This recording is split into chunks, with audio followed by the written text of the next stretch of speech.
त्याग और बलिदान के आराधक गणेश शंकर विद्यार्थी। पंडित श्रीराम शर्मा आचार्य। सन 1914-15 की बात है कि पुलिस का एक बड़ा दल कानपुर के प्रताप प्रेस की तलाशी लेने आ धमका। बीसीओ पुलिस के सिपाही, शहर के कोतवाल खान बहादुर बाकरली और इंस्पेक्टर जनरल ऑफ पुलिस, जो अंग्रेज था, सबने प्रेस को एकाएक घेर लिया और विद्यार्थी जी के कमरे में जा पहुंचे। उन दिनों प्रताप का कार्य धनाभाव से बड़ी गरीबी में चलाया जाता था। ऑफिस में केवल 2 ही कुर्सियां थीं। एक पर संपादक विद्यार्थी जी और दूसरी पर मैनेजर शिवनारायण मिश्र बैठकर काम कर रहे थे। कोतवाल को अन्य सरकारी नौकरों की तरह ही अपने अंग्रेज अफसर की बड़ी फिक्र थी। उनको खड़े देखकर कोतवाल साहब ने विद्यार्थी जी से कुर्सी देने को कहा, पर वे तो सरकार के ही विरोधी थे। उसके अफसरों की आवभगत वो भी पुलिस वालों की क्यों करने लगे? इस पर कोतवाल ने विद्यार्थी जी को बदतमीज कह दिया। ये सुनते ही विद्यार्थी जी की त्योरियां चढ़ गईं और अपने को शहर का करता धरता समझने वाले कोतवाल को डांटकर जोर से कहा, बदतमीज तुम और होंगे तुम्हारे साहब। साहब हैं तो मैं क्या करूं, क्या सिर पर चढ़ा लूं? वे पब्लिक सर्वेंट हैं तो उसी तरह रहें। आप इस प्रकार रौब किस पर झाड़ते हैं? इंस्पेक्टर जनरल इस निर्भीकता और खरी खरी बातों से स्तंभित रह गए और स्वयं क्षमा मांगने लगे। ऐसी ही दूसरी घटना 1921 की है, जब विद्यार्थी जी को एक अभियोग में जेल भेजा गया। जेल के नियमानुसार जेलर उनको लेकर सुपरिटेंडेंट मेजर बकले के सामने गया। उस समय वे कुर्सी वे पर बैठे कुछ कागजात देख रहे थे और असिस्टेंट जेलर आदि कई कर्मचारी उनके पास खड़े थे। विद्यार्थी जी देर होते देखकर वहीं पड़ी कुर्सी पर बैठ गए। जेलर ने ये देखा तो वो घबरा उठा। जेल के सर्वोच्च अधिकारी सुपरिटेंडेंट के सामने एक कैदी कुर्सी पर बैठ जाए, ये बड़े गजब की बात थी, पर विद्यार्थी जी से भी कुछ कह सकना सहज न था। अफसर और विद्यार्थी जी दोनों के ख्याल से वो बड़े असमंजस में पड़ गया।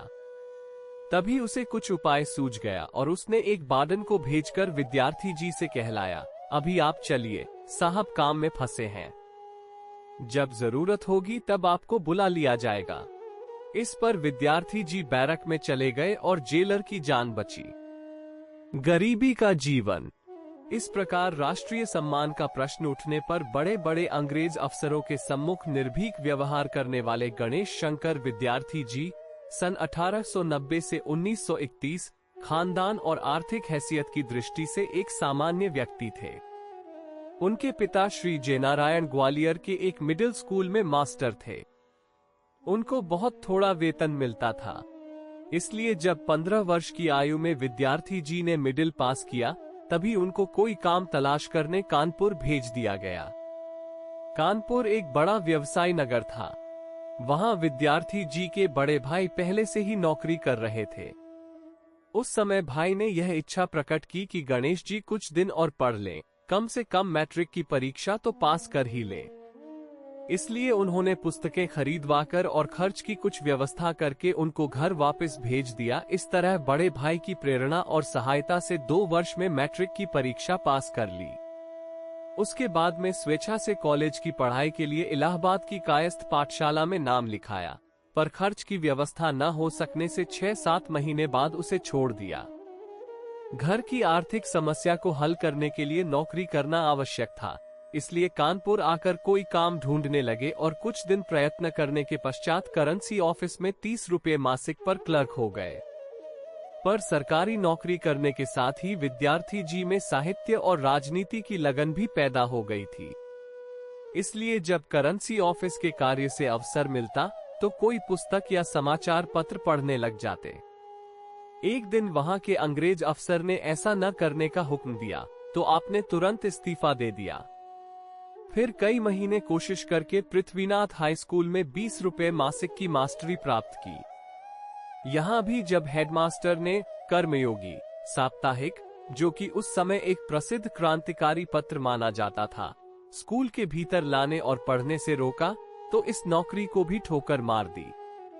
ये दशा देखकर आपने साहित्य सेवा के क्षेत्र में ही काम करने का निश्चय किया, जो कि रुचि के अनुकूल था। सन 1911 के अंत में आप सरस्वती के संपादक श्री महावीर प्रसाद द्विवेदी के साथ सहकारी संपादक का कार्य करने लगे। द्विवेदी जी जैसे महान संपादक के साथ रहने से आपको पत्रकार कला और भाषा की उत्तमता का अच्छी तरह ज्ञान हो गया। सन 1913 में प्रयाग के अभ्युदय में काम करने लगे, क्योंकि इनकी रुचि राजनीति की तरफ अधिक थी और सरस्वती केवल साहित्यिक पत्रिका थी। प्रताप का प्रकाशन। कुछ महीने तक अभ्युदय में काम करने के पश्चात विद्यार्थी जी के मन में एक निजी समाचार पत्र प्रकाशित करने की इच्छा उत्पन्न हुई, क्योंकि गर्म राजनैतिक विचारों को प्रकाशित करने का साहस कर एक पत्र में नहीं हो सकता था। फिर अभ्युदय तो मालवीय जी की नर्म दल की राजनीति का अनुयायी ही था, इसलिए आप इलाहाबाद को छोड़कर फिर कानपुर चले आए और कुछ मित्रों के सहयोग से, जिनमें हिंदू फ्रेंड्स एसोसिएशन नामक संस्था के कई सदस्यों श्री नारायण प्रसाद अरोड़ा, महाशय काशीनाथ जी, श्री शिवनारायण मिश्र आदि का उल्लेख किया जा सकता है, उन्होंने प्रताप साप्ताहिक की नींव डाली। धन के अभाव से अपना प्रेस तो खोला नहीं जा सकता था, इसलिए उसी मोहल्ले में स्थित कोरोनेशन प्रेस में छपाने की व्यवस्था की, पर ऐसे गर्म विचारों के अखबार को, जिस पर आरंभ से ही सरकार की क्रूर दृष्टि थी, छापने का साहस साधारण प्रेस कैसे कर सकता था? इसलिए 4 महीने भी नहीं बीतने पाए थे कि अपना प्रेस खोलने की आवश्यकता पड़ गई और कुछ लोगों की सहायता से और कुछ कर्ज लेकर एक छोटा सा प्रेस स्थापित कर दिया गया। उस समय पत्र के आर्थिक साधन बहुत ही अल्प थे और विद्यार्थी जी, अरोड़ा जी तथा शिवनारायण जी को संपादन तथा मैनेजर से लेकर चपरासी तथा दफ्तरी तक का काम स्वयं ही करना पड़ता था। वर्तमान समय के साहित्यकार और लेखक इस बात की अच्छी तरह कल्पना भी नहीं कर सकते कि अब से 50-60 वर्ष पहले साहित्यिक क्षेत्र की कैसी दशा थी और उसमें काम करने वालों को किन कठिनाइयों और अभावों का सामना करना पड़ता था। वैसे तो लेखक का पेशा आज भी आर्थिक दृष्टि से घटिया ही माना जाता है, पर उस समय तो इसके द्वारा रोटी खा सकना भी कठिन होता था। उस पर भी राजनीतिक क्षेत्र से संबंधित लेखकों को तो समय समय पर सरकार का कोपभाजन होना और जेल, जुर्माना आदि का दंड सहन करना भी निश्चित ही था।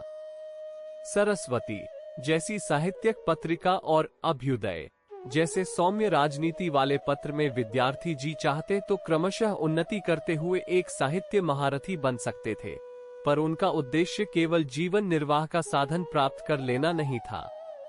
उनके हृदय में तो मातृभूमि की पराधीनता और दुर्दशा की कसक थी। इसी दिशा में अपनी संपूर्ण शक्ति लगा देने के उद्देश्य से उन्होंने प्रताप का खतरों से भरा संचालन कार्य अपने ऊपर लिया। अपनी आंतरिक भावनाओं को उन्होंने प्रताप के प्रथम अंक में ही इन शब्दों में व्यक्त किया था: हमारा उद्देश्य देश की कृषि, व्यापार, विद्या, कला, वैभव, मान, बल, सदाचार और सच्चरित्रता की दिशा में प्रयत्न करना है। भारत को उन्नतावस्था तक पहुंचाने के लिए असंख्य उद्योगों, कार्यों और क्रियाओं की आवश्यकता है। राष्ट्रीय एकता, सार्वजनिक तथा सर्वांगपूर्ण शिक्षा, प्रजा का हित करने वाली शुद्ध राजनीति, सामाजिक कुरीतियों का निवारण तथा आत्मावलंबन तथा आत्मशासन में दृढ़ निष्ठा आदि इस समय देश की मुख्य आवश्यकताएं हैं। अपनी प्राचीन सभ्यता और जातीय गौरव की प्रशंसा में हम किसी से पीछे न रहेंगे, किंतु अपनी निर्बलताओं और सामाजिक कुसंस्कारों तथा दोषों को प्रकट करने में भी हम आगा पीछा न करेंगे, क्योंकि हम जानते हैं कि मिथ्याभिमान जातियों के सर्वनाश का कारण होता है। किसी की प्रशंसा या अप्रशंसा, किसी की प्रसन्नता या अप्रसन्नता, किसी की घुड़की या धमकी हमें अपने मार्ग से विचलित न कर सकेगी। सांप्रदायिक और व्यक्तिगत झगड़ों से प्रताप सदैव अलग रहेगा। उसका जन्म किसी विशेष सभा, संस्था, व्यक्ति या मत के पालन पोषण, रक्षण या विरोध के लिए नहीं हुआ। प्रताप का मत, मजहब, स्वतंत्रता है और उसका धर्म सत्य होगा। संघर्षमय जीवन। प्रताप जन्म से ही क्रांतिकारी पत्र था। यद्यपि वो हिंसा का प्रचारक न था, तो भी उसके लेख ऐसे गर्म और सरकारी कार्यों की तीव्र आलोचना करने वाले होते थे कि जन्म के थोड़े ही दिन बाद उस पर सरकारी कड़ी नजर रहने लगी। उसका एक मुख्य ध्येय अन्याय तथा अत्याचारों के विरुद्ध आवाज उठाना तथा हर तरह पीड़ितों की सहायता करना था। विद्यार्थी जी कभी जमींदारों के अत्याचारों के शिकार रायबरेली के किसानों के पक्ष में आंदोलन उठाते, तो कभी कानपुर के मिल मजदूरों का पक्ष ग्रहण करके मिल मालिकों का विरोध करते। कभी देशी राज्यों के भ्रष्टाचार और पोलखाते का कच्चा चिट्ठा पाठकों को सुनाते, तो कभी चंपारण के निलहे गोरों की शोषण नीति का भंडाफोड़ करते। इस प्रकार के लेखों के फलस्वरूप एक ओर जहां अत्याचार करने वाले जमींदार, सरकारी कर्मचारी आदि मानहानि का मुकदमा चलाते, वहां सरकार भी उनमें राजद्रोह ढूंढकर जमानतें जब्त करती रहती। इन सब मुकदमों में सबसे प्रसिद्ध रायबरेली गोलीकांड का मुकदमा हुआ, जो 6 महीने तक चलता रहा और जिसमें प्रताप की तरफ से 30,000 रुपये खर्च किया गया। इस मुकदमे की चर्चा करते हुए उनके जीवन चरित्र में कहा गया है, जनवरी 1921 में उत्तर प्रदेश के रायबरेली जिले में भीषण गोलीकांड हुआ, जिसमें कई किसान मारे गए और सैकड़ों घायल हुए। प्रताप ने अपना विशेष प्रतिनिधि भेजकर इस घटना की जांच कराई। उसका पूरा विवरण छापा और संपादकीय लेख में उसकी निंदा की गई। इससे ये प्रकट हुआ कि इस भयंकर घटना में उस जिले के एक ताल्लुकेदार वीरपाल सिंह का अधिक दोष था और उन्होंने स्वयं गोली चलाई थी। अपनी बदनामी होते देखकर वीरपाल सिंह ने प्रताप संपादक को नोटिस दिया कि या तो इसके लिए माफी मांगो, नहीं तो मुकदमा चलाया जाएगा। विद्यार्थी जी अन्याय के सामने चुप कैसे रह सकते थे? उन्होंने उत्तर दिया, आप अदालत की शरण लेना चाहते हैं तो लीजिए, हम वहीं सब बातों का भंडाफोड़ करेंगे। माफी की आशा हमसे ना कीजिए। इस पर दफा 500 के अनुसार मानहानि का दावा दायर किया गया। इस मुकदमे में विद्यार्थी जी को बड़ा परिश्रम करना, आर्थिक संकट सहना और तरह तरह की कठिनाइयों का सामना करना पड़ा। फिर भी मुकदमा अंत तक लड़ा गया। इसका यही उद्देश्य था कि दुनिया को अवध के किसानों पर होने वाले घोर अन्यायों का पता लगे और उनके विरोध में जनमत तैयार हो। प्रताप की तरफ से 50 गवाह गुजरे, जिनमें पंडित मोतीलाल नेहरू, जवाहरलाल नेहरू, CN रंगा, श्री कृष्णाराम मेहता आदि बड़े प्रसिद्ध व्यक्ति थे। प्रत्येक पेशी पर दूर दूर के हजारों व्यक्ति और साधारण किसान इनकी कार्यवाही को देखने को एकत्रित हो जाते थे। इस प्रकार विद्यार्थी जी का उद्देश्य तो पूरा हो गया, पर अदालत ने इन बातों पर कुछ ध्यान न देकर संपादक और प्रकाशक दोनों को 3 मास जेल की सजा दे दी। ये दोनों ही सज्जन खुशी खुशी जेल गए। इससे जहां धन और परिश्रम की गहरी क्षति हुई, वहां प्रताप का नाम और यश भी इतना अधिक फैल गया कि छोटे और बड़े सभी उसे श्रद्धा की निगाह से देखने लगे और उसके हजारों नए सहायक पैदा हो गए। इन्हीं दिनों किसी सरकारी उच्च अधिकारी ने कहा था कि जब तक प्रताप को कुचल न दिया जाएगा, तब तक इस प्रांत का सार्वजनिक जीवन सुरक्षित नहीं रह सकता। इससे ये सहज ही अनुमान लगाया जा सकता है कि सरकार विद्यार्थी जी से कितना अधिक भयभीत रहती थी। अपनी इस दुर्भिसंधि को चरितार्थ करने के उद्देश्य से एक ओर तो सरदार वीरपाल सिंह से मुकदमा चलवाया गया और दूसरी ओर यह कहकर कि प्रताप ने रायबरेली तथा फैजाबाद के किसानों की अशांति के संबंध में लेख लिखकर उनमें राजद्रोही भावनाएं भड़काने का प्रयत्न किया है। उसके संपादक विद्यार्थी जी और प्रकाशक श्री शिवनारायण मिश्र से दफा 108 में नेक चलने के लिए 5-5 हजार के मुचलके और 10-10 हजार की जमानतें मांगी। अगर इस आदेश का पालन न किया जाएगा तो दोनों को जेल भेज दिया जाएगा।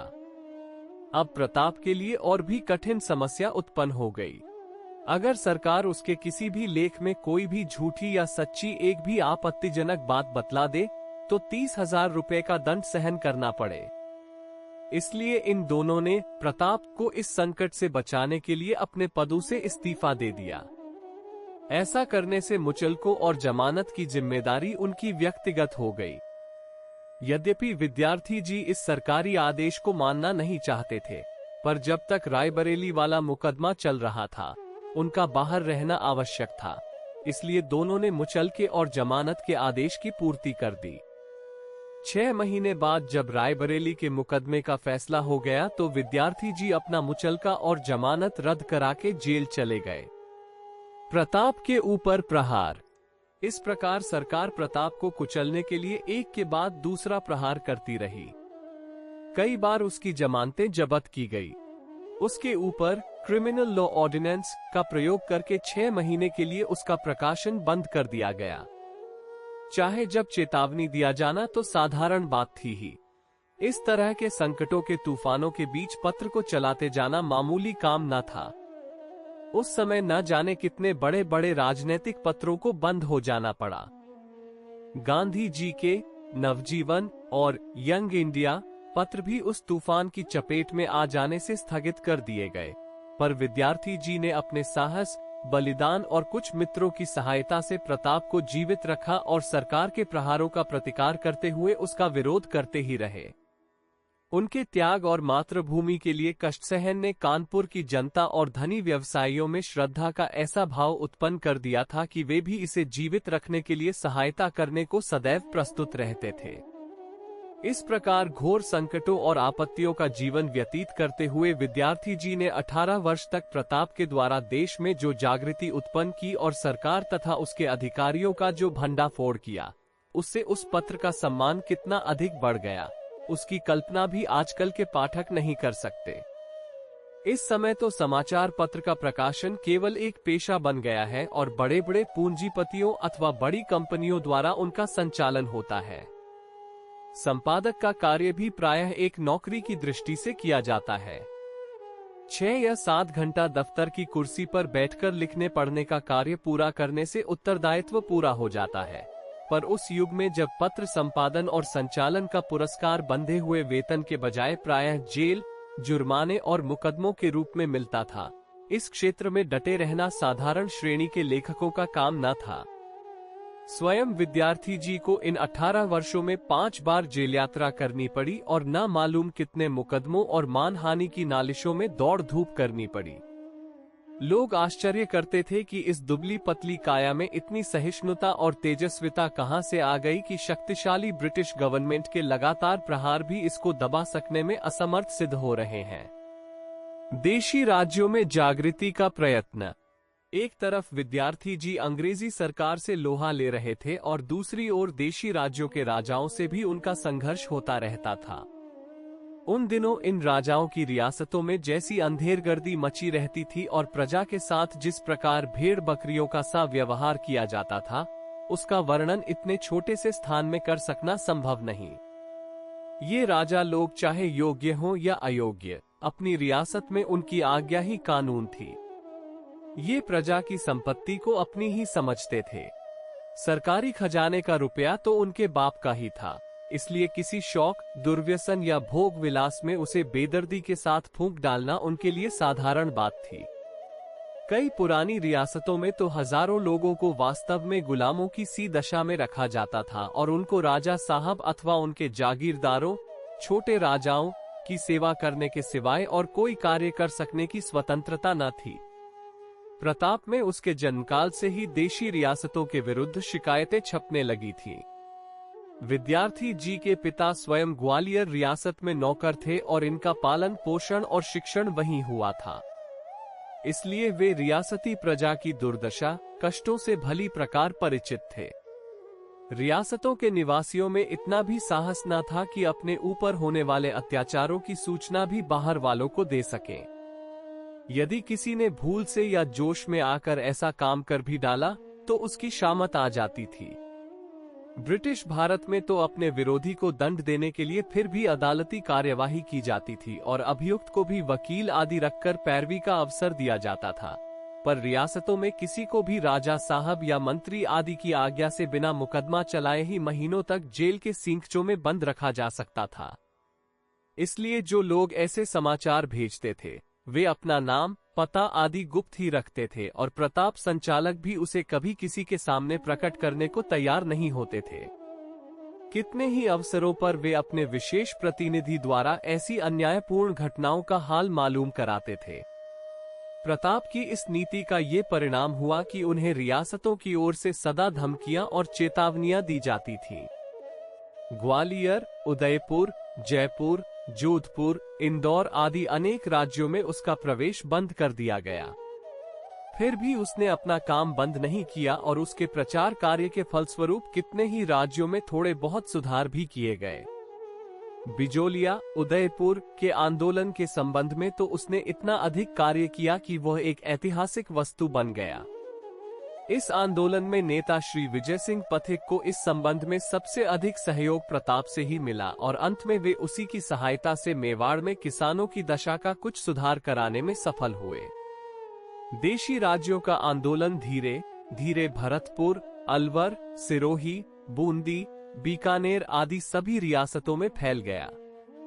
अनेक स्थानों में प्रजा मंडलों का संगठन किया गया और वह भी अखिल भारतीय राष्ट्रीय आंदोलन का एक अंग बन गया। पर विद्यार्थी जी की नीति यह भी थी कि जहां वे प्रजा पर किए जाने वाले अन्यायों के कारण राजाओं का विरोध करते थे, वहां यदि कोई राजा अपनी स्वाधीन प्रकृति के कारण अंग्रेजों का कोपभाजन होता तो वो उसका पक्ष समर्थन भी करते थे। नामा, भरतपुर, इंदौर आदि के राजाओं को गद्दी से उतारे जाने के समय प्रताप ने अंग्रेजों की धींगा धींगी की नीति के विरुद्ध बहुत कुछ लिखा पढ़ी की। इसका उद्देश्य यही था कि राजा अयोग्य अथवा अत्याचारी अवश्य हैं, पर उनका विरोध उनकी प्रजा को ही करना चाहिए। अंग्रेजों को वहां की प्रजा के सुख दुख से तो कोई संबंध है नहीं, वे राजाओं पर केवल अपने स्वार्थ की दृष्टि से प्रहार करते हैं।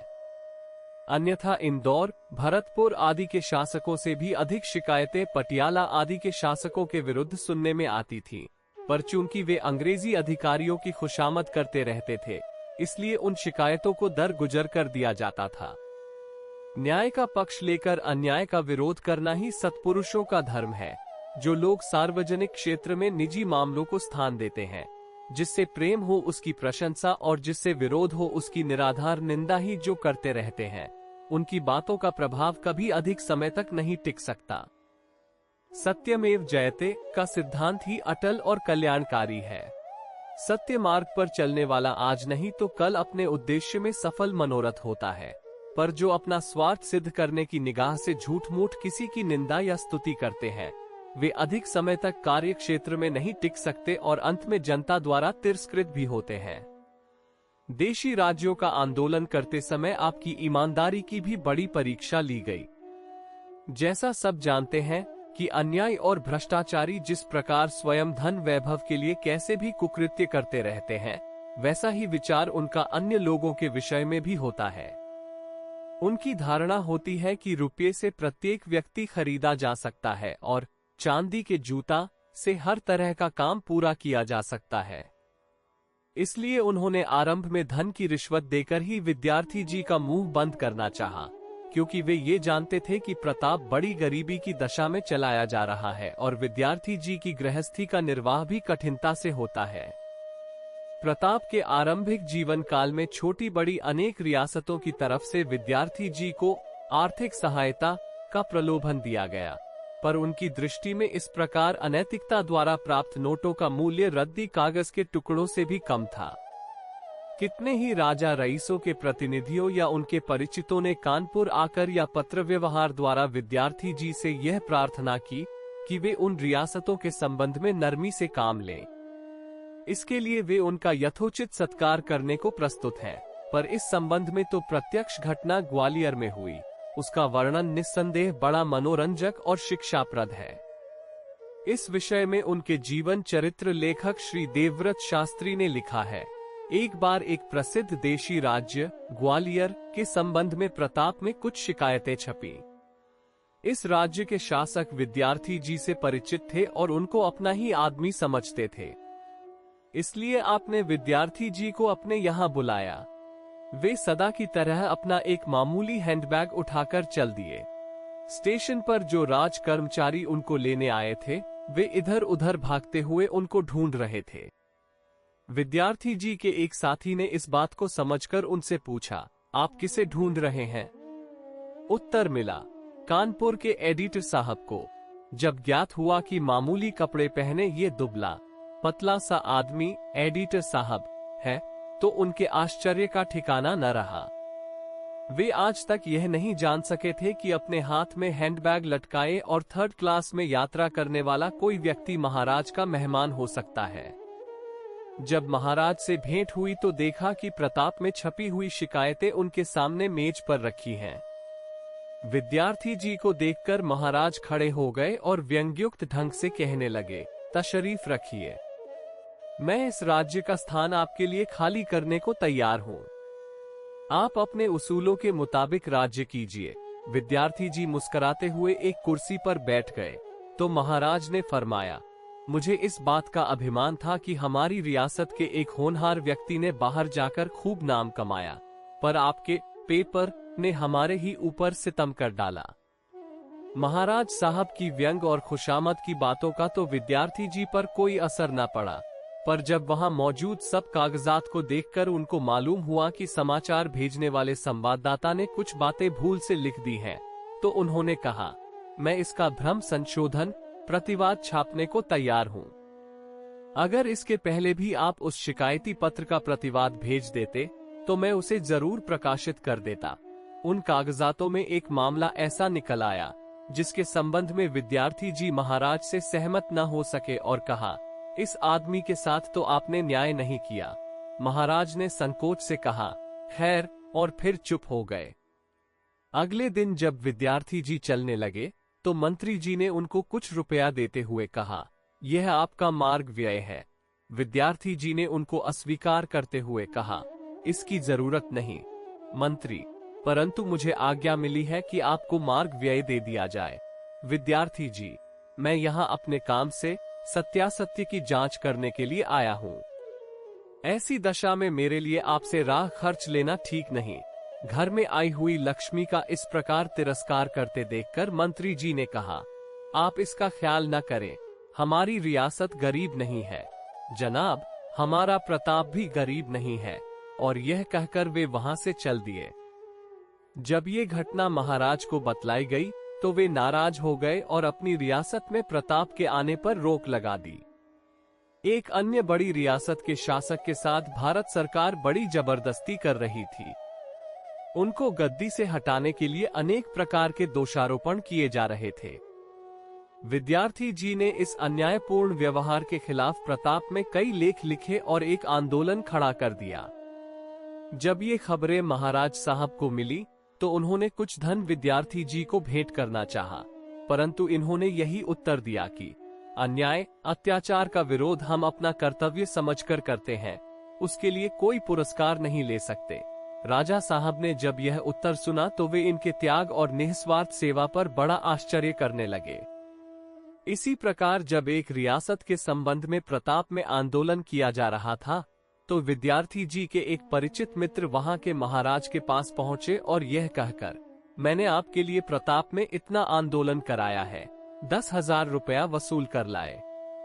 वे महाशय विद्यार्थी जी के स्वभाव को खूब जानते थे, इसलिए वे इस बात को उनके सामने प्रकट न कर सके, पर जब किसी अन्य सूत्र से विद्यार्थी जी को ये भेद मालूम पड़ गया तो उन्होंने उन महाशय को बुलाकर प्रताप को बदनाम करने के लिए बहुत डांटा फटकारा और तमाम रुपया तुरंत वापस करने को कहा, पर तब तक सब रुपया समाप्त हो चुका था।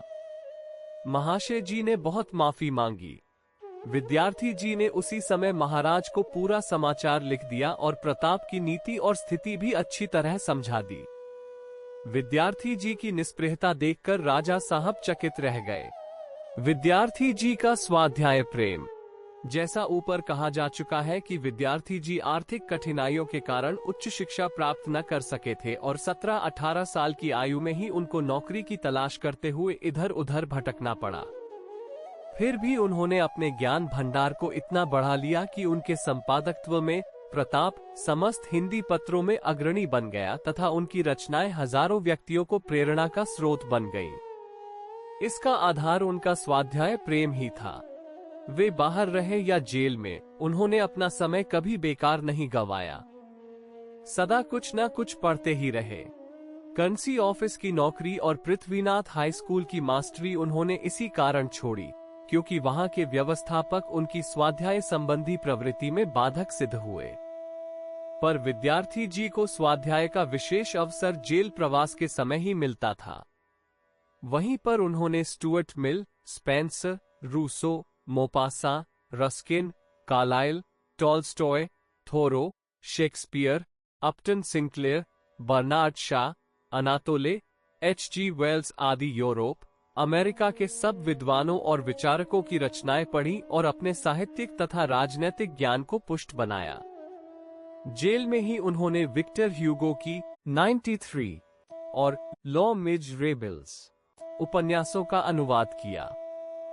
इन अनुवादों के संबंध में एक स्थान पर कहा गया है, विक्टर ह्यूगो पर तो वे फिदा थे। उसका लॉ मिजरेबल्स उनको बहुत ही प्रिय था। ये संसार के सर्वश्रेष्ठ उपन्यासों में से एक माना जाता है, जो भीषण ज्वाला, असह्य व्याकुलता, विद्रोही भावनाएं, लबालब करुणा उसके पृष्ठों में अंकित है। उसे अनुभव करने वाले कितने हैं? पर विद्यार्थी जी पर इन भावनाओं का बहुत असर था। विक्टर ह्यूगो की इस रचना और विद्यार्थी जी की विचारधारा और कार्यशैली में बड़ा सादृश्य था, इसीलिए वो उस पर बहुत अधिक मुग्ध थे। उनकी बड़ी इच्छा थी कि इस महान लेखक की सभी कृतियों का हिंदी अनुवाद हो, जिससे हिंदी भाषा भाषी जनता भी लाभ उठा सके। पर ह्यूगो का अनुवाद साधारण लेखक नहीं कर सकता। उसके अनुवादक की लेखनी में उतनी ही आग, वैसी ही करुणा, उतनी ही वेदना और वैसी ही सजीवता होनी चाहिए। विद्यार्थी जी की लेखनी इन गुणों से परिप्लावित थी, पर इस बहुधंधी लेखक के पास इतना समय कहाँ था। जब 1921-22 में वे लखनऊ जेल में रहे, तो 93 का अनुवाद कर डाला। सन 1930 में साल भर हरदोई जेल में रहना पड़ा, तो लॉ मिजरेबल्स का अनुवाद भी पूरा कर डाला। यह उपन्यास काफी बड़ा और संभवतः अभी तक अप्रकाशित ही है। उन्होंने अपने नाम के साथ जो विद्यार्थी शब्द जोड़ लिया, उसका आशय भी स्वाध्याय की भावना को ही प्रकट करना था। उनका कहना था कि प्रत्येक मनुष्य जीवन भर विद्यार्थी अथवा एक साधक ही रहता है। जिंदगी भर वह कुछ न कुछ सीखता ही रहता है, फिर भी उसका ज्ञान भंडार अधूरा ही रहता है। संसार उसकी सुविशाल पाठशाला है और वह है उसका एक तुच्छ शिक्षार्थी। धार्मिक और सामाजिक विचार। विद्यार्थी जी के धार्मिक और सामाजिक विचारों के संबंध में बहुत से लोगों को एक प्रकार का भ्रम देखने में आता है।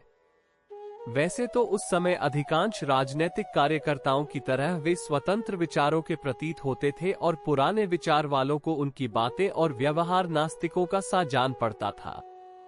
कारण यही था कि हिंदू समाज में धर्म के वास्तविक तत्व को भुलाकर जिस प्रकार ऊपरी क्रियाकांड और कुछ सामाजिक रीति रिवाजों को ही धर्म मान लिया जाता है, वे उसके विरुद्ध थे।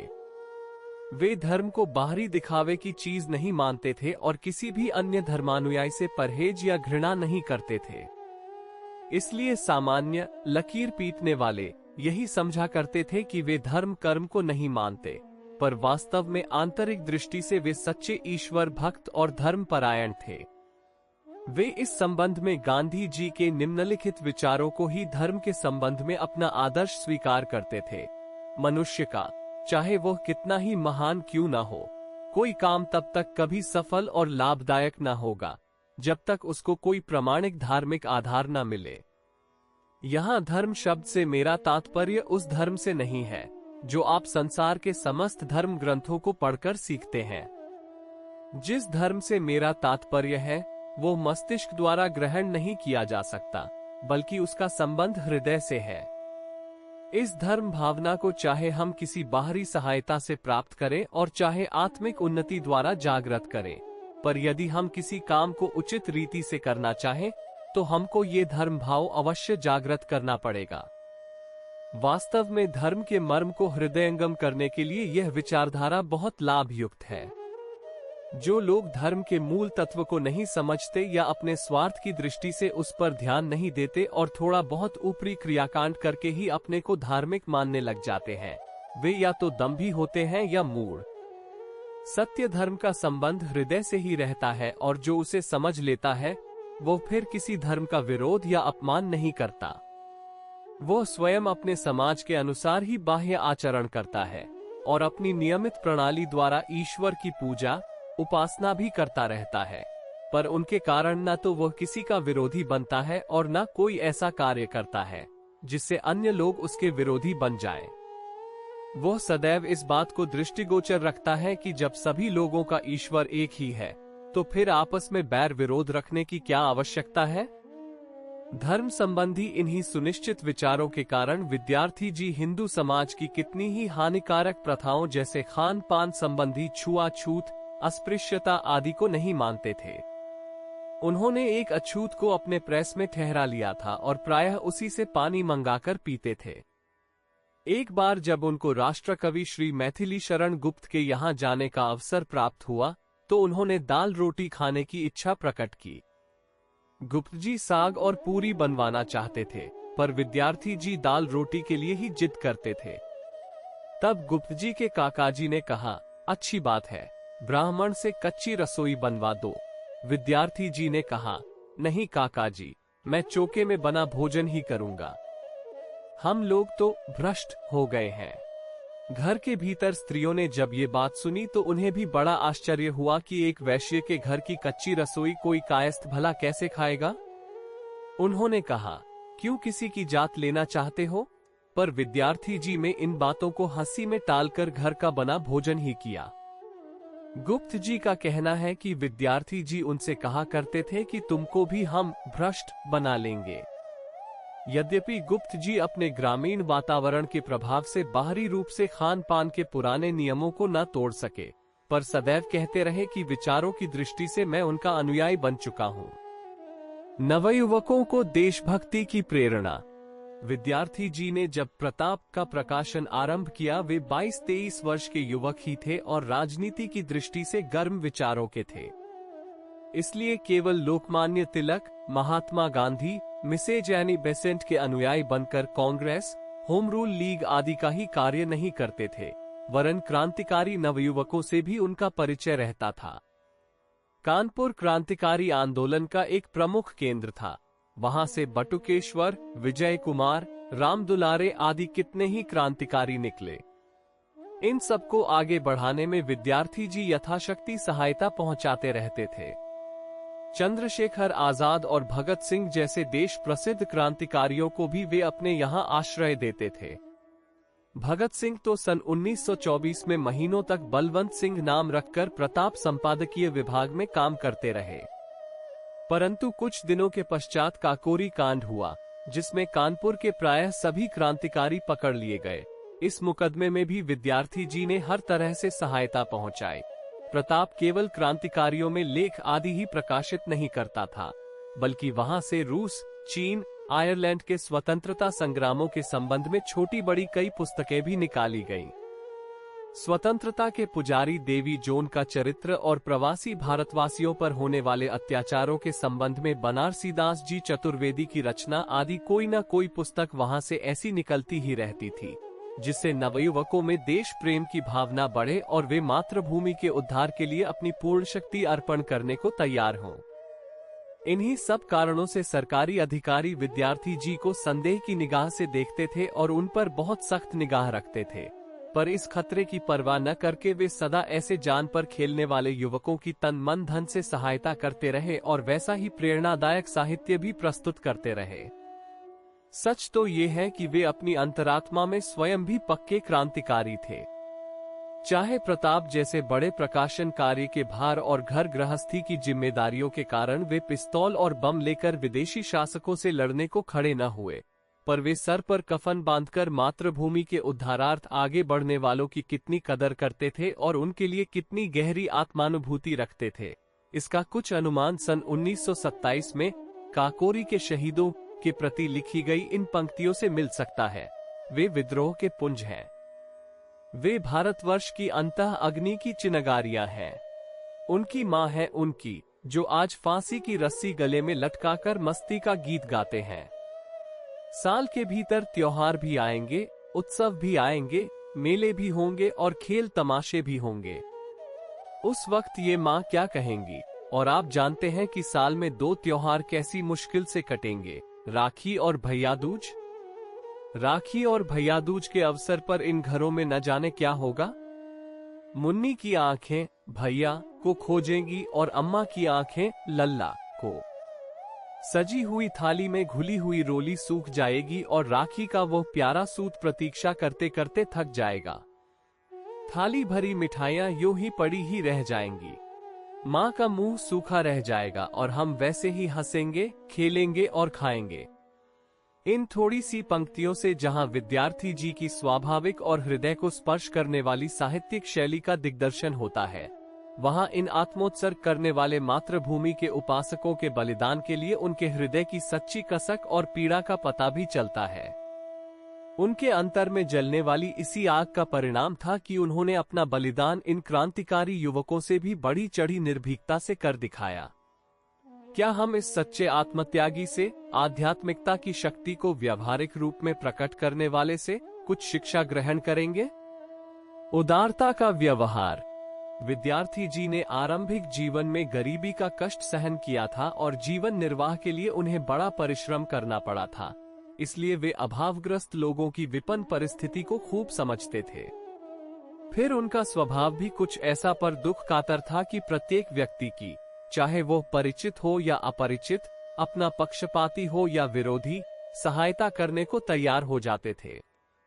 उनको कई बार हर तरह के व्यक्तियों की सहायता करते देखा जाता था और यह अनुभव किया जाता था कि उनका स्वभाव ही ऐसा बन गया है कि किसी को दुखी देखकर बड़ी शीघ्र उससे प्रभावित हो जाते हैं।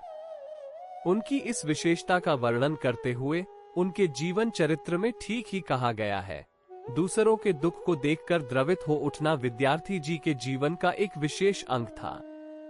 दुखी, गरीब, आर्त और असहाय लोगों का उनके पास बराबर तांता लगा रहता था, मानो वे अपने रक्षक, अपनी माता या पिता के पास आए हों। उनके दुख दर्द की कहानी विद्यार्थी जी बड़े ध्यान से सुनते और उसे दूर करने का यत्न करते। ये प्रायः मजदूर सभा वाले, देहातों से आए हुए किसान, शहर के कोई दुखी सज्जन अथवा निर्धन विद्यार्थी होते थे।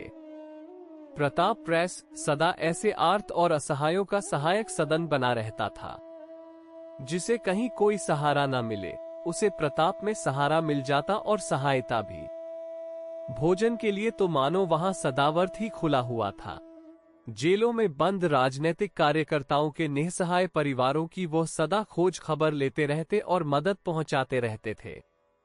किसी के घर रुपया भेज रहे हैं तो कहीं कपड़े ही जा रहे हैं, किसी की कन्या की शादी का प्रबंध करवा रहे हैं तो किसी के लड़के के पढ़ाने का इंतजाम कर रहे हैं। वे कहते थे, कोई आदमी किसी निर्धन घर में जन्मा, केवल इसीलिए उसे मानवीय शक्तियों के विकास के साधनों से वंचित नहीं किया जाना चाहिए और समाज के हर एक व्यक्ति का फर्ज है कि अधिक से अधिक जितनी मदद ऐसे व्यक्ति की कर सकता हो अवश्य करे। एक दिन विद्यार्थी जी प्रताप कार्यालय में बैठे हुए कुछ लिख रहे थे। छुट्टी का दिन होने से प्रेस बंद था। अचानक एक आदमी भीतर घुस आया और विद्यार्थी जी के सामने पहुंचकर रेल में अपने माल असबाब के चोरी हो जाने का दुखड़ा रोने लगा। विद्यार्थी जी ने बिना कुछ पूछताछ किए अपनी जेब से जितने रुपये पैसे उस समय थे सब निकालकर उसे दे दिए और बोले, आज छुट्टी होने से प्रेस बंद है, जो कुछ मेरे पास है वो दे दिया। अगर चाहो तो इनमें से कुछ पैसे मेरे खर्च के लिए छोड़ दो और तुम्हें ज्यादा जरूरत हो तो सब ले जाओ। वो आदमी कुछ नहीं छोड़ गया और विद्यार्थी जी फिर चुपचाप अपना काम करने लगे। उपर्युक्त घटना में संभव है कि वह आदमी कोई पेशेवर मांगने वाला ही हो, क्योंकि इन दिनों इस प्रकार अपनी दुख गाथा सुनाकर सहृदय व्यक्तियों की भावना को जागृत करके थोड़ा बहुत रुपया पैसा वसूल करने वाले व्यक्ति भी काफी तादाद में दिखाई पड़ते हैं। अनेक मांगने वाली जातियों की स्त्रियां भले घर की बहू बेटियों का सा वेश बनाकर और तरह तरह की कष्ट की बातें सुनाकर मांगती फिरती हैं, पर विद्यार्थी जी का सहज में ही द्रवित होने वाला हृदय ऐसी शंकाओं पर ध्यान देने के बजाय उनकी सहायता को तैयार हो जाता था। हो सकता है कभी कभी उनकी इस उदारता का लाभ भी कुपात्र लोग उठा लेते हों, पर वे तो उनको वास्तव में आपत्तिग्रस्त समझकर ही सहायता करते थे। इस प्रकार कितने व्यक्तियों को उनके द्वारा समय समय पर आश्रय प्राप्त हुआ होगा, उनकी गिनती करना कठिन है। आत्म बलिदान की कथा। विद्यार्थी जी का अंत जिस परिस्थिति में हुआ, उस पर उनके इष्ट मित्रों तथा संबंधियों ने ही नहीं, सभी सहृदय व्यक्तियों ने आंसू बहाए। जगत पूज्य महात्मा गांधी ने उनकी मृत्यु को समस्त श्रेष्ठ व्यक्तियों के लिए स्पर्धा के योग्य बतलाया और कहा कि हम में से प्रत्येक को गणेश शंकर बनने की चेष्टा करनी चाहिए। कानपुर का दंगा वास्तव में बड़ा भयंकर था। 4 दिन के भीतर 500 से अधिक व्यक्ति मारे गए और कई हजार घायल हुए। लाखों रुपए की संपत्ति लूटी और जलाई गई। लोगों का ख्याल था कि कानपुर में उग्र राजनीतिक आंदोलनकारियों और क्रांतिकारियों की प्रमुखता देखकर सरकार ने दंगे को रोकने में जानबूझकर ढील की, जिससे उसने इतना अधिक सर्वनाशी रूप धारण कर लिया। उसका वर्णन करते हुए प्रत्यक्षदर्शियों ने जो बतलाया उसका सार इन शब्दों में है। 4 दिन तक कानपुर में महाकाली अपना प्रचंड रूप धारण करके अपनी विकरालता दिखा गई। उन दिनों कानपुर में कोई शासन, कोई व्यवस्था, कोई कानून न था। अंग्रेजी राज्य 4 दिन के लिए मानो खत्म हो गया था। चारों ओर हाहाकार सुनाई पड़ता था। कोई किसी को पूछने वाला न था। हिंदू मुसलमान एक दूसरे के खून के प्यासे हो रहे थे। दोनों अपनी मानवता को भूलकर राक्षसीपन पर उतर पड़े थे। धर्म और मजहब के नाम पर परमात्मा और खुदा का नाम लजाया जा रहा था। क्या बच्चा, क्या बूढ़ा, क्या पुरुष और क्या स्त्री, किसी का भी जीवन सुरक्षित न था। चारों ओर घमासान नरसंहार, भयंकर लूटमार और हृदय को दहला देने वाला दृश्य उपस्थित था। मनुष्य में पशुता और क्रूरता की मात्रा किस हद तक पहुंच सकती है, इसके अध्ययन का अनोखा मौका था। ऐसे गाढ़े समय में बड़े बड़े मर्दाने वीर भी आगे बढ़ने में हिचक रहे थे, पर विद्यार्थी जी से न रहा गया और वे आग में कूद पड़े। परोपकार के उच्च आदर्श पर, सैकड़ों स्त्री पुरुषों की रक्षा करने की लगन पर, मनुष्यता के नाम पर वे निछावर हो गए। दंगे के पहले दिन विद्यार्थी जी ने कई स्थानों में जाकर दंगा शांत करने की कोशिश की। उन्होंने कितने ही लोगों की प्राण रक्षा और दुकानों तथा मकानों को जलाने और लूटे जाने से बचाने की भी कोशिश की। शाम तक वह शहर के विभिन्न भागों में इसी तरह मारे मारे फिरे। उस दिन उन्होंने पुलिस का जो रवैया देखा, उससे वे इस नतीजे पर पहुंचे कि पुलिस बिल्कुल पक्षपात और उपेक्षा से काम ले रही है और ऐसी दशा में लोगों के जान माल की रक्षा के लिए कुछ आशा रखना व्यर्थ है। दूसरे दिन जब समाचार मिला कि रात्रि के समय उपद्रवों ने और भी भयंकर रूप धारण कर लिया है, तो वे सुबह 9 बजे ही थोड़ा सा दूध पीकर निकल पड़े। चलते समय पत्नी ने कहा कि इस भयंकर दंगे में कहां जाते हो? तो उत्तर मिला, तुम व्यर्थ ही घबराती हो। जब मैंने किसी की कोई बुराई ही नहीं की तो मेरा कोई क्या बिगाड़ेगा? ईश्वर मेरे साथ है। शाम को 3 बजे तक वे कई हिंदू मोहल्लों में घिरे हुए मुसलमानों को अन्य सुरक्षित स्थानों में भिजवाने में लगे रहे। उस समय किसी ने उनसे कहा कि मुसलमानी मोहल्लों में हिंदुओं की हालत बड़ी संकटापन्न हो रही है। ये सुनकर वे 2 हिंदू और 1 मुसलमान स्वयंसेवकों को लेकर मिश्री बाजार तथा मछली बाजार की तरफ चले, जहां मुसलमानों की ही अधिक संख्या थी। उन्होंने 10-5 व्यक्तियों की रक्षा भी की, पर 4 बजे के लगभग मुसलमान उपद्रवकारियों की एक भीड़ ने उनको घेर लिया और मारने लगे। साथ के मुसलमान स्वयंसेवक ने उनको बहुत समझाया कि इन्होंने आज 150-200 मुसलमानों की जान बचाई है, पर वे धर्मांधता से उन्मत्त लोग उस समय पशु ही बने रहे थे। एक व्यक्ति ने उनको बचाने के लिए हटाने की चेष्टा भी की तो विद्यार्थी जी ने कहा, क्यों घसीटते हो मुझे? मैं भागकर जान नहीं बचाऊंगा। एक दिन मरना तो है ही। अगर मेरे मरने से ही इन लोगों के हृदय की प्यास बुझती है, तो अच्छा है कि मैं यही कर्तव्य का पालन करते हुए आत्मसमर्पण कर दूं। पर इन देवत्व की भावनाओं का उन दानवों पर क्या प्रभाव पड़ सकता था? वे उन पर टूट पड़े और तरह तरह के हथियारों से मारकर उनका प्राणात कर दिया। उस घोर अशांतिपूर्ण वातावरण में कौन, कब, कहां मारा गया, इसका पता लगा सकना भी संभव नहीं था। विद्यार्थी जी का शव भी उन आत्ताओं ने इधर उधर छुपा दिया। इसलिए 26 तारीख को दिन भर खोज करने पर भी उसका कोई पता न लग सका। 27 तारीख को खबर मिली कि अस्पताल में जो अनेक लाशें आई हैं, उनमें से एक विद्यार्थी जी की मालूम पड़ती है। इस पर उनके मित्रों ने वहां पहुंचकर जांच की तो बात सच थी। यद्यपि चोटों के लगने और 2 दिन तक पड़ा रहने से शव विकृत हो गया था, पर बाएं हाथ पर खुदे हुए पुराने नाम और जेब में रखे पत्रों से मालूम हो गया कि वह विद्यार्थी जी का ही शव है। तब बड़ी कठिनाई से 28 तारीख को उनकी दाह क्रिया हो सकी। मृत्यु के समाचार को भी 2-1 दिन जनता से छिपाया गया, क्योंकि संदेह था कि इसके फैलाने पर दंगा और भी भड़क उठेगा। इस प्रकार उस नर्तनधारी भेड़ियों ने तो, जिनके लिए किसी भी धर्म या मजहब का नाम लेना निरर्थक है, अपनी समझ से विद्यार्थी जी की ऐसी दुर्गति कर डाली जैसी कि सड़क पर पड़े किसी भिखारी की भी नहीं होती। पर वे नहीं जानते थे कि अपने कुकृत्य द्वारा वे उनको मारकर भी अमर बना रहे हैं। यह निश्चय है कि यदि विद्यार्थी जी उस समय दंगे में न मारे जाते वरन 10-20 वर्ष बाद स्वाभाविक मृत्यु से मरते तो आज उनके नाम का जितना प्रभाव है उसका आधा चौथाई भी न होता। उनकी मृत्यु का समाचार पाते ही महात्मा गांधी ने, जो उस समय कराची के कांग्रेस अधिवेशन में भाग ले रहे थे, प्रताप कार्यालय को तार द्वारा ये संदेश भेजा। गणेश शंकर की मृत्यु पर यद्यपि हृदय खून के आंसू रोता है, फिर भी इस शानदार मृत्यु पर संवेदना प्रकट करने को जी नहीं चाहता।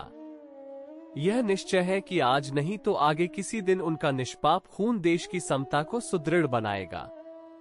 इसलिए उनका परिवार संवेदना का नहीं वरन बधाई का पात्र है। इसके कई दिन पश्चात महात्मा जी ने एक लेख में इसका जिक्र करते हुए लिखा था, हमें तो गणेश शंकर विद्यार्थी बनना चाहिए।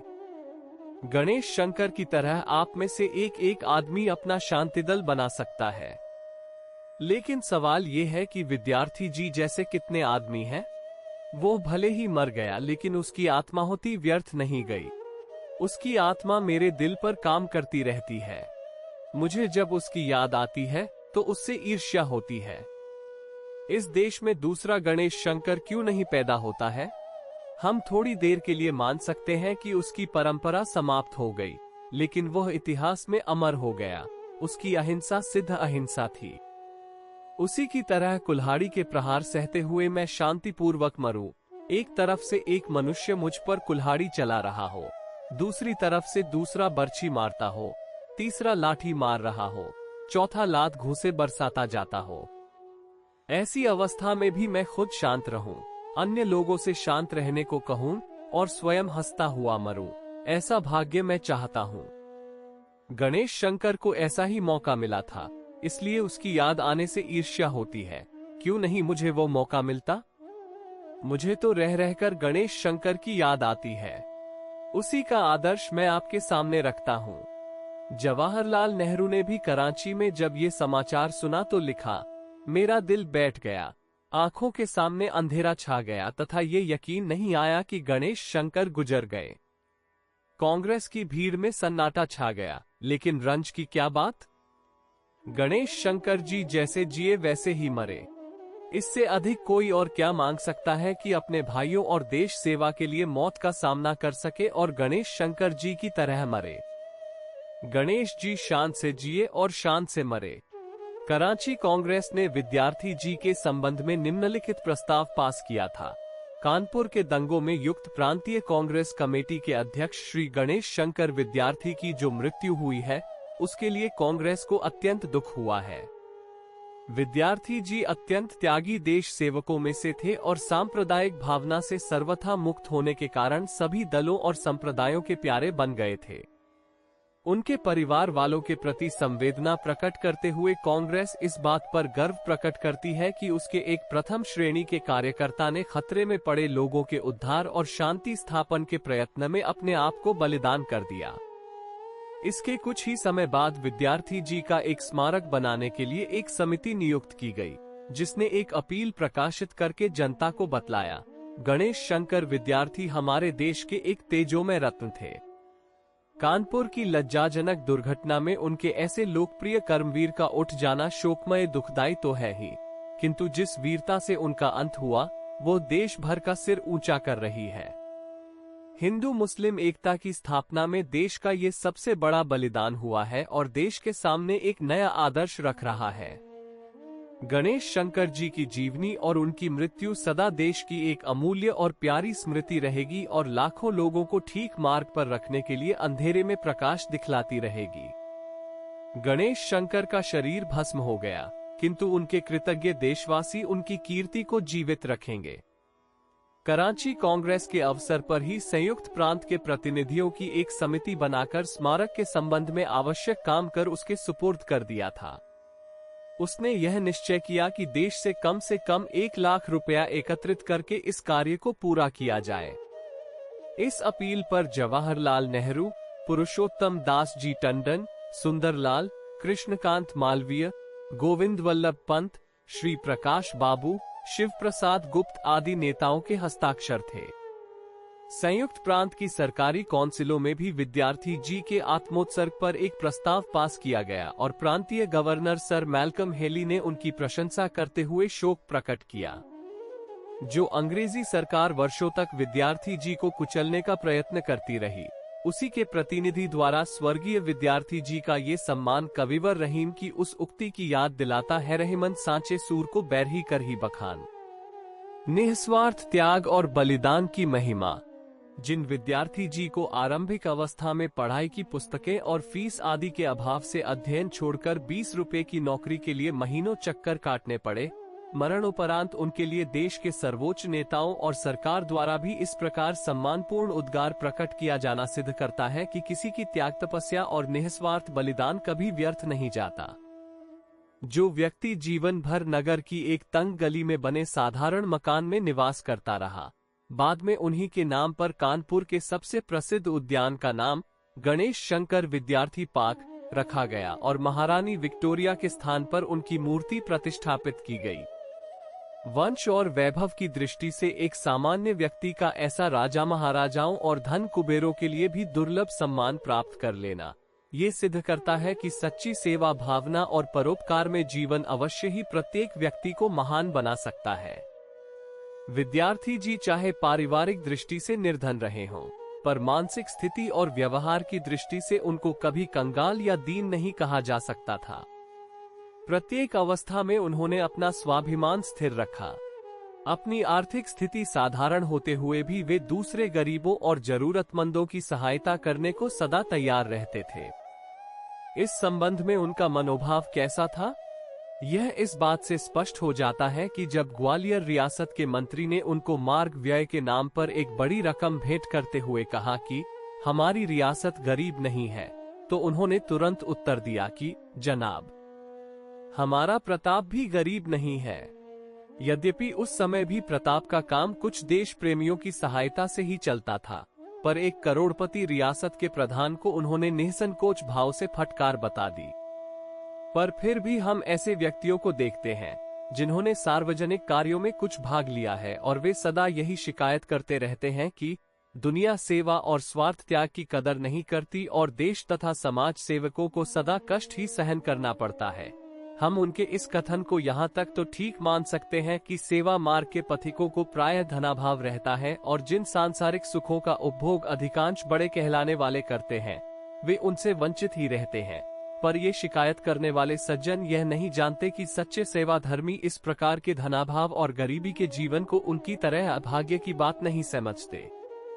उनकी दृष्टि में ऐसी गरीबी जो परोपकार धर्म का निर्वाह करने के लिए स्वेच्छा पूर्वक स्वीकार की जाती है, एक दूषण नहीं वरन भूषण होती है। सेवा धर्म परम गहनो। जिस व्यक्ति के उदाहरण को देखकर युग पुरुष गांधी जी बार बार यह कहें कि मुझे उनसे ईर्ष्या होती है कि उनके समान अवसर मुझे क्यों नहीं मिलता, बस अब जेल जाने में मुझे कोई महत्व नहीं जान पड़ता, अब तो गोली या फांसी ही उपयुक्त चीज है। उनके महत्व का अनुमान वे लोग नहीं कर सकते जो सेवा कार्य को भी एक लाभजनक सौदा समझकर करते हैं। वे लोग आत्मोत्सर्ग और परमार्थ के वास्तविक अर्थ से अनजान होते हैं। उनकी समझ में ये बात नहीं आती कि सेवा और परोपकार के बदले में धन और पदवी की आकांक्षा करना वैसा ही है जैसा असली रत्न के बदले में रंग बिरंगा कांच का नग लेना। सांसारिक धन वैभव सत्ता तो कोई भी दुस्साहसी अथवा चलता पुर्जा पा सकता है। नाचने गाने वाली या चरित्रहीन स्त्रियां भी लाखों की संपत्ति कमा लेती हैं, पर उनके जीवन को किसी भी तरह श्लाघनीय अथवा प्रशंसनीय नहीं माना जाता। पर एक लंगोटी लगाने वाले सेवा भावी संत की वंदना करोड़ों व्यक्ति करते हैं और उनकी जय जयकार बोली जाती है। शास्त्रों में स्पष्ट कहा गया है कि सेवा धर्म सबसे बढ़कर महत्वपूर्ण है, जो योगियों के लिए भी अलभ्य है। इसका आशय यही है कि मनुष्य किसी भी विषय में कितनी ही उन्नति क्यों न कर ले, अगर वो अपनी प्राप्ति का उपयोग अन्य लोगों के लिए नहीं करता, तो उसका बड़ा या समृद्धशाली होना न होना बराबर है। वो अपने मन में अपने को बड़ा समझता रहे और उसके 10-5 चापलूस मुसाहिब लाभ उठाने के लिए उसकी प्रशंसा के पुल बांधते रहें। पर जन साधारण तो यही कहेंगे कि अगर वह राजा होगा तो अपने घर का होगा, हमको उससे क्या मतलब। इंग्लैंड के प्रसिद्ध कवि स्कॉट ने ऐसे बड़े किंतु स्वार्थी लोगों के विषय में ठीक ही कहा है, चाहे पदवी बाकी होए बहुत ही भारी, दुनिया वाको नाम बड़ो कर जाने सारी, सुरपति के अनुकूल हो ही वाको अतुलित धन, कविता ताके हेतु तऊ नहीं करे कविगन। सच है कि जिस व्यक्ति ने संसार में आकर अपने सुख और आनंदोपभोग का ही ध्यान रखा तथा देश और समाज की प्रगति की ओर से मुंह मोड़े रहा, उसकी चर्चा या परवाह हम भी क्यों करें। हमारे ही देश में आप प्रत्येक नगर में ऐसे 10-5 आदमी ढूंढ सकते हैं जिन्होंने व्यापार व्यवसाय द्वारा अथवा ऐसे ही किसी भले बुरे काम द्वारा लाखों रुपया जमा कर लिया है, पर न तो उनको कोई जानता पहचानता है और न कहीं उनका स्वागत सम्मान होता है। इसके विपरीत उसी स्थान में ऐसे भी सार्वजनिक सेवा परायण व्यक्ति मिल सकते हैं जिनका जीवन निर्वाह बड़ी कठिनाई से हो पाता है, पर जहां जाते हैं उनको सम्मान के साथ बैठाया जाता है और सभी श्रेणियों के व्यक्ति उनकी प्रशंसा करते हैं। विद्यार्थी जी भी इसी श्रेणी के व्यक्ति थे। आरंभ में तो वे 20 रुपया की नौकरी करके ही गृहस्थी चलाते थे और बाद में भी धन की दृष्टि से उनकी स्थिति कभी उल्लेखनीय नहीं हुई। फिर भी वे जो कुछ उपार्जन करते थे उसमें से अन्य जरूरतमंदों और विशेषतः देश सेवकों की सहायता खुले दिल से करते रहते थे। यही परोपकार वृत्ति उनका एक महान गुण थी जिसने उनको छोटे से बहुत बड़ा बना दिया। उनका उदाहरण देखकर हम समझ सकते हैं कि संसार में प्रसिद्ध और यशस्वी बनने का वास्तविक मार्ग क्या है। बलिदान की आकांक्षा। यद्यपि विद्यार्थी जी का बलिदान एक आकस्मिक घटना के रूप में हुआ, पर उनकी बलिदान भावना बहुत पुरानी थी। आरंभ से ही इलाहाबाद में उनका संपर्क कर्मयोगी के संपादक श्री सुंदरलाल जी से हो गया था और वहीं उग्र क्रांतिकारियों के कारनामे देख और सुनकर आपको भी इसकी लगन लग गई। बाद में आप साहित्यिक क्षेत्र में आ गए और आपकी वही विचारधारा लेख रूप में प्रकट होने लगी। आपने अपने पत्र प्रताप का नामकरण मेवाड़ के महाराणा प्रताप के स्वाधीनता के लिए मर मिटने के आदर्श को लक्ष्य रखकर ही किया था। उस अवसर पर पत्र के पहले ही अंक में उन्होंने अपने आदर्श, नीति और उद्देश्य का विवेचन करते हुए जो कुछ लिखा था उसमें भी उनकी बलिदान भावना स्पष्ट दिखाई पड़ती है। आओ प्रताप आओ, पर पहले परीक्षा दे लो। स्वतंत्रता देवी के पवित्र मंदिर में उनके लिए स्थान नहीं, जिनके हृदय का स्थान छोटा है। अतः तुम किस प्रकार की परीक्षा दोगे? तुम्हें ये परीक्षा अपना सिर कटाकर नहीं, पर सिर को अपने धड़ पर कायम रखकर बराबर उसके काटे जाने का कष्ट सहते हुए देनी होगी। महलों को ही छोड़कर नहीं, वरन इस भीष्म शपथ को लेकर कि जब तक चित्तौड़ मातृभूमि स्वतंत्र नहीं होती तथा जब तक चित्तौड़ के लिए अपना खून बहाने वाले वीर पुरुषों और महिलाओं की आत्माएं अपने मनोवांछित कार्य को सफल होते देखकर प्रसन्न नहीं हो जाती, तब तक हम फूस पर सोएंगे, पत्ते खाएंगे और शरीर सुखों का स्वप्न में भी ख्याल न करेंगे। तपस्या का अंत यही न हो जाएगा। जो सिर स्वतंत्रता देवी के सम्मुख झुका, याद रखो उसे अधिकार नहीं कि फिर संसार की किसी अन्य शक्ति के सामने झुके। इसे तलवार की धार पर चलना है, लेकिन याद रखो कि तुम्हारे मुंह से उफ भी निकली कि तुम गए। ऐसे जाओगे कि कहीं पता न लगेगा और अपने साथ कितनी ही आशाओं और देश के कितने ही गुणों को लेते जाओगे। देश और समाज की रक्षा के लिए आजीवन कष्ट सहन का व्रत लेना असाधारण आत्माओं के लिए ही संभव है। जो कोई इस मार्ग को अपना लेता है वही महामानव बन जाता है। विद्यार्थी जी का आरंभिक जीवन सब प्रकार से बिल्कुल साधारण और अभावपूर्ण था, पर इस त्याग और बलिदान भावना के कारण वे अमर बन गए। उनका उदाहरण छोटे बड़े प्रत्येक व्यक्ति के लिए आशा का संदेश देने वाला और प्रेरणादायक है। हमको विचारना चाहिए कि जब बिल्कुल सामान्य परिस्थितियों और साधनों में विद्यार्थी जी इस तरह का अनुकरणीय उदाहरण उपस्थित कर सके, तो कोई कारण नहीं कि हम भी अगर चाहें तो सार्वजनिक सेवा के क्षेत्र में प्रशंसनीय सफलता प्राप्त न कर सकें। आवश्यकता इतनी ही है कि हमारा हार्दिक भाव सच्चा हो और हम उसके अनुसार निरंतर कुछ न कुछ प्रयत्न करते रहें। विद्यार्थी जी इस सिद्धांत का पालन लड़कपन से ही करते रहे थे। जब वे मैट्रिक में पढ़ते थे तो उसमें बुक ऑफ गोल्डन डीड्स नामक पुस्तक पढ़ाई जाती थी। इसमें वर्णित देश सेवा और मानव सेवा की घटनाओं का आप पर खूब प्रभाव पड़ा और कुछ समय पश्चात उसके आधार पर हमारी आत्मोत्सर्गता नामक पुस्तक लिखी, जिसकी भूमिका में आपने अपने हार्दिक उद्गारों को प्रकट करते हुए कहा था, मातृभूमि की सेवा करना हर एक मनुष्य का कर्तव्य है। इतिहास का प्रचार देशोद्धार का एक बड़ा उपाय है। प्राचीन कथाओं को सुनकर हिंदूपति महाराणा प्रताप स्वतंत्रता देवी के आराधक बने। महाभारत और रामायण की कथाओं ने ही परतंत्र पिता के पुत्र शिवाजी को महाराष्ट्र का छत्रपति बना दिया। मेरा भी कर्तव्य है कि मातृभूमि की सेवा जहां तक बने वहां तक करूं। क्या हम भी इन पंक्तियों के लेखक श्री विद्यार्थी जी के चरित्र को पढ़कर समाज सेवा के महान कार्य में अपनी शक्ति के अनुसार कुछ सहयोग नहीं दे सकते? विद्यार्थी जी अमर हैं। यही कारण है कि जिस दंगे में विद्यार्थी जी का बलिदान हुआ, उसमें अन्य भी 500 से अधिक व्यक्ति मारे गए, पर उनका आज कोई नाम भी नहीं जानता। कारण ये है कि जो भागते, गिड़गिड़ाकर प्राणों की भीख मांगते या अपने ही धन माल की रक्षा करते हुए मारे जाते हैं, उनके जीवन का कोई मूल्य नहीं। पर इसके विपरीत विद्यार्थी जी का निधन स्वेच्छापूर्वक दूसरों की रक्षा करते हुए वीरतापूर्वक हुआ और हथियारों को सामने देखकर भी वे एक आत्मवीर की भांति अपनी जगह अडिग रहे। इसी से उनके जीवन का मूल्य हजारों गुना अधिक हो गया। पर हमको ये भी समझ लेना चाहिए कि ऐसी मनोवृत्ति, ऐसा जीवन एक दिन में नहीं बन जाता। विद्यार्थी जी ने जब से होश संभाला, तभी से उनकी यही भावना रही थी कि जिस प्रकार हो, देशोद्धार के लिए अपने को खपा दिया जाए। इसी भावना से प्रेरित होकर उन्होंने अपना जीवन सेवा में बना लिया और जब जहां जैसी आवश्यकता जान पड़ी, वहां उसी प्रकार लोगों की सेवा, उपकार, सहायता की। इस प्रकार उन्होंने अपने 40 वर्ष के अल्प जीवन में ही कितने लोगों को आभारी बनाया होगा, उसका हिसाब लगाया जाना कठिन है।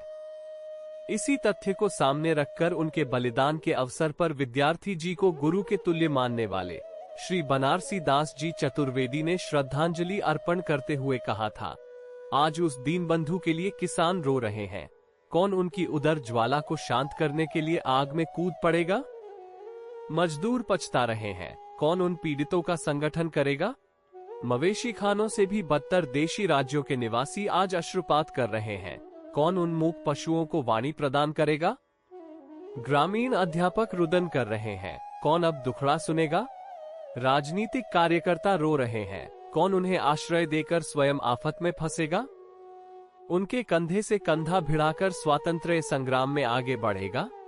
एक कोने में पड़े हुए उनके कुछ पत्रकार बंधु भी अपने को निराश्रित पाकर आंसू बहा रहे हैं कि आपातकाल में कौन उन्हें सहारा देगा? किससे वे दिल खोलकर बातें कहेंगे और किसे वे अपना भाई समझेंगे?